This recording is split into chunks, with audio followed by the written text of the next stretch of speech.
वद्दुहा वल्लैलि इज़ा सजा, कसम है आफताब की रोशनी की, बाय द फोरनून, आफताब की रोशनी की कसम है, वल्लैलि इज़ा सजा, और कसम है रात की जब वो छा जाए। वल्लैलि इज़ा सजा से मुराद है by the night when it darkens. मा वद्दअका रब्बुका वमा कला, ना तो छोड़ दिया तुझे तेरे रब ने और ना ही वो तुझसे नफरत करता है, ना ही वो नाराज है तुझसे, ना ही उसने छोड़ दिया है तुझे। Your lord has neither forsaken you nor hates you. वलल आखिरतु खैरु लका मिनल ऊला, and indeed the hereafter is better for you than the present, बल्कि आखिरत तेरे लिए बहुत बेहतर है इससे जो दुनिया में करंटली तेरे पे चल रहा है। वन रसूलुल्लाह सल्लल्लाहु अलैहि वसल्लम गमगीन होते थे, ठीक है ना, तो it's okay to be sad. हर इंसान की ज़िंदगी में कुछ ना कुछ ऐसा है कि उसे गम आएंगे, और ये अल्लाह ने लाइफ की नेचर भी यही बताई कि अल्लज़ी खलक़ल मौत वल हयात लियब्लुवकुम अय्युकुम अहसनु अमला, कि मैं देखूंगा तुम में से बेहतरीन अमल वाला कौन है। तो अल्लाह के नबी सल्लल्लाहु अलैहि वसल्लम वो इतने गम की हालत में थे कि अल्लाह ताला ने बाकायदा गारंटी दी कि नहीं, आपको फॉरसेक नहीं किया अल्लाह ताला ने, क्योंकि ज़ाहिर है वही भी रुक गई थी कुछ अरसे तक।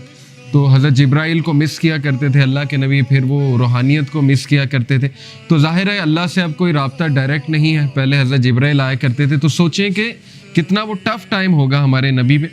तो सबसे पहला लेसन ये कि इवन प्रॉफिट सल्लल्लाहु अलैहि वसल्लम वाज सैड, ठीक है, it's okay to be sad.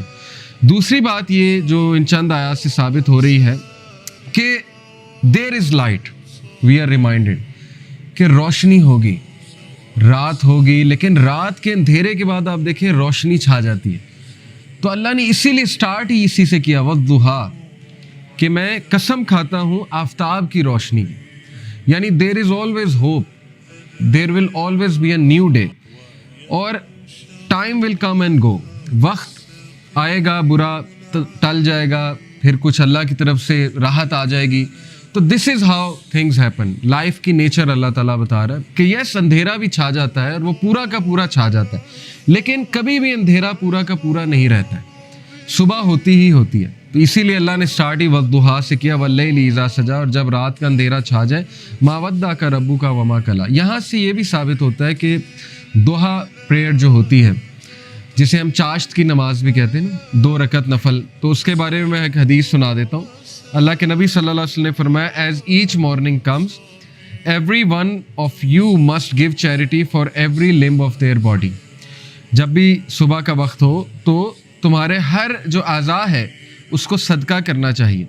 Saying सुबहान अल्लाह is an act of charity, saying alhamdulillah is an act of charity, saying la ilaha illallah is an act of charity, and saying Allahu Akbar is an act of charity। ये बड़े powerful अज़कार हैं, याद रखें। सुबहान अल्लाह, अल्हम्दुलिल्लाह, ला इलाहा इल्लल्लाह, अल्लाहु अकबर, इसको हमारे माशरे में ज़ाहिर है चौथा कलमा भी कहते हैं। बहरहाल तो ये एक हदीस में भी आता है कि ये जो अज़कार है ना, ये दज्जाल जब आएगा तो उसके दौर में मोमिन की खुराक होगी, जब फेमिन का दौर होगा तो ये मोमिन की खुराक है ये ज़िक्र। तो बहरहाल ये अल्लाह के नबी ने कहा ये सारे अल्फाज चैरिटी हैं। commanding people to do good is an act of charity and forbidding evil is an act of charity. To pray 2 units at the time of duha suffices all of this charity। अल्लाह के नबी ने कहा जो भी 2 रकत चाश की नमाज पढ़ लेता है वो इन सारी चैरिटीज़ को ओवरकम कर लेता है, यानी उसकी वो उस दिन की चैरिटी हो जाती है। ये जितनी भी चैरिटीज़ अल्लाह के नबी ने बताई, तो ये है चाश की नमाज का जो रिवॉर्ड। चाश की नमाज जो है वो सूरज जब राइज हो जाता है तो उससे लेकर ज़ोहर की नमाज से थोड़ा सा पहले तक, आप कह लें आजकल 11 बजे तक पढ़ सकते हैं, 11 सवा 11 तक गालिबन, या इससे थोड़ा सा पहले। आपने देखा होगा तबलीगी जमात ले जाती तो वो ये आदत डालती। अबावील की नमाज भी आपने सुना होगा, चाश की नमाज, दोहा की नमाज, ये सारी। हम बात कर रहे थे लेसन्स की, तो लेसन ये चंद आयात से ये निकला कि हर अंधेरी रात के बाद रोशनी आनी है, कभी भी सिचुएशन सेम नहीं रहती। तो मोमिन को कभी भी होपलेस नहीं होना चाहिए किसी भी सिचुएशन के बारे में। होप ही एक ऐसी चीज़ है ना जो इंसान को ज़िंदा रखती है, होप ही एक ऐसी चीज़ है जो इंसान को हेल्दी रखती है। तो अल्लाह ताला होप दिला रहा है, ये अल्लाह के अल्फाज हैं, ये किसी इंसान के अल्फाज नहीं है कि अल्लाह तुझे नहीं छोड़ सकता, ना अल्लाह तुझसे हेटेड करता है।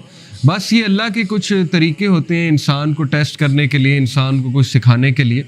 और फिर अल्लाह ने वादा किया वलल आखिरतु खैरुल लका मिनल ऊला, कि ऐ नबी یہ دنیا تو ہے ہی آپ کے لیے بہت بہتر، لیکن یہ کہ آخرت اس سے بھی بہتر ہوگی آپ کے لیے. تو اس دنیا کے جو غم ہیں، اس دنیا میں جو ٹیسٹ اینڈ ٹرائلز ہیں، وہ کہیں آپ لوگوں کو اس غم میں نہ ڈال دیں کہ میری زندگی میں اتنے پرابلمس کیوں ہیں، کیونکہ یہ دنیا کی زندگی تو ہے ہی بہت ٹیمپرری. اصل میں آخرت کی زندگی ہے، وہاں پہ آپ کا ریوارڈ جمع ہو رہا ہے. اور پتہ نہیں اللہ کے نبی کو تو اللہ نے کتنا دینا ہے. دیکھیں انا اعطیناک کل کوثر، جب یہ صورت نازل ہوئی تھی تو اللہ کے نبی بہت خوش تھے، اور صحابہ نے خوشی کی وجہ پوچھی تو اللہ کے نبی صلی اللہ علیہ وسلم نے کہا کہ اللہ تعالیٰ نے مجھے آج بہت بڑی خوشخبری سنائی کہ اللہ نے مجھے الکوثر دینا، اور اس سے میں اپنے امتیوں کو پانی بھی پلاؤں گا. تو یہ بہت بڑا سٹیٹس ہے، اور مقام محمود آپ کی سوچ ہے وہ کتنا بڑا سٹیٹس ہے اللہ کے ہاں، کہ نبی صلی اللہ علیہ وسلم جو ہے وہ کتنا قریب ہوں گے اللہ تعالیٰ کے جنت الفردوس میں. تو اس لیے مومن کے لیے دیر از آلویز ہوپ. اگر زندگی میں کوئی کمی رہ جاتی ہے، کچھ مل جاتا ہے، کچھ نہیں مل جاتا ہے، تو مومن کبھی بھی ہوپ لیس نہ ہو. رسول اللہ صلی اللہ علیہ وسلم کے حوالے سے میں آپ کو ایک زبردست واقعہ ترمذی کا ہے. It is recorded by Imam Ahmad bin Hanbal that Abdullah bin Mas'ud said the messenger of Allah was lying down on a straw mat and it left marks on his side. چٹائی پہ جیسے ہم لیٹتے ہیں نا تو کچھ نشانات پڑ جاتے ہیں، تو اللہ کے نبی صلی اللہ علیہ وسلم کے یہاں کچھ نشانات پڑ گئے اس میٹ کے.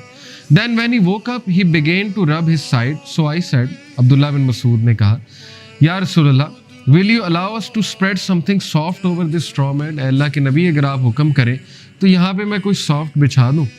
اب وہ ظاہر کیئر کرتے تھے صحابہ اللہ کے نبی کی.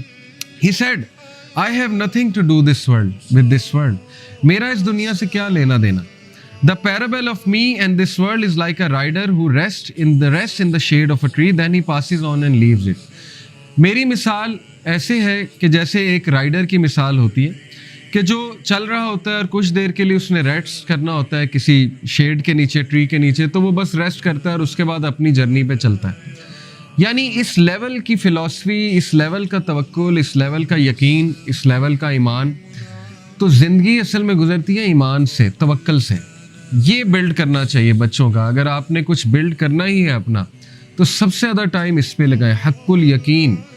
اللہ کہتے ہیں نا کہ مومنین جو اللہ نے کیا خاص بات بتائی مومنین کی سورہ البقرہ میں، الذین یؤمنون بالغیب ویقیمون الصلاۃ ومما رزقناہم ینفقون والذین یؤمنون بما انزل الیک وما انزل من قبل وبالآخرۃ هم یوقنون. ایک تو غیب پر ایمان، دوسرا یہ کہ آخرت پر یقین. اتنا یقین کہ ان کے ایکشنز بتاتے ہیں. ٹھیک ہے نا، مومنین جو ہیں ان کی نظر آخرت پر ہوتی ہے. اللہ کے نبی صلی اللہ علیہ وسلم کی نظر جو ہے وہ آخرت پر تھی. تو انہوں نے کہا کہ میرا کیا لینا دینا اس دنیا سے، جو مل گیا، اور جو نہ ملا اس پہ بھی الحمدللہ. تو یہ بہت بڑا لیسن ہے، یاد رکھیں کہ مومن کا جو دن گزرنا چاہیے نا، وہ جو مائنڈ سیٹ ہونا چاہیے ہمارا، وہ آخرہ اورینٹڈ ہونا چاہیے. اس پہ بہت میں بار بار فوکس کرتا ہوں. اس لیے اگر آپ نے کچھ پڑھنا ہی ہے نا تو کچھ ایسا پڑھیں جس سے آپ کا یقین بلڈ ہو. ٹھیک ہے نا. یقین کیسے بلڈ ہوتا ہے؟ صحابہ کی سٹوریز پڑھ کے یقین بلڈ ہوتا ہے. اللہ کے ناموں کے، اللہ کے ایٹریبیوٹس پڑھ کے یقین بلڈ ہوتا ہے. قرآنک سٹوریز پڑھ کے، انبیاء کی سٹوریز پڑھ کے کہ ان کو کتنا یقین تھا اللہ میں. کتنی مثالیں دیکھیں اللہ نے دی